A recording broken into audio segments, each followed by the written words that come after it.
Hey guys, Josh here from Drive Fitness, and I'm here today to answer a question that I get quite regularly from some of my clients, and that's how do I train for an obstacle course race? Obviously, running takes a big part in obstacle course races.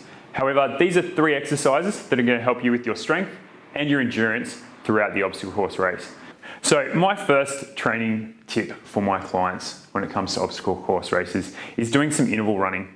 So obviously your distances are generally about 7, 10, 14 Ks, but you're not going to be running for that whole time. So what I tell my clients is to run for a certain amount of time, and then during that short little rest, they're going to be doing squats, push-ups, burpees, or squat jumps. Something that's going to work their body, cause them to get a little bit more fatigued before they go for the next section of the run. Second training tip for my clients is looking at working with ropes. So obviously, during an obstacle course race, you're going to have a lot of rope work, rope climbs, traverses, all that sort of stuff.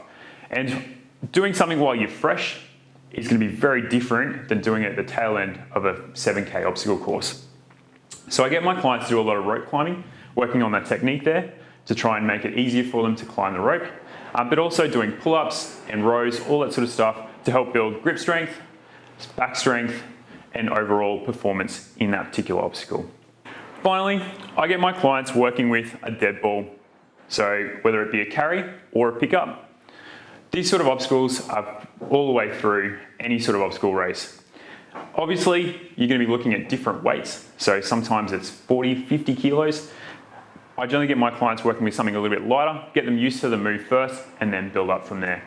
And that might be just a simple pick up from the ground, up on the shoulder, carry it, or it might be working on different techniques to make the pickup easier, especially when it comes to working with those heavier weights.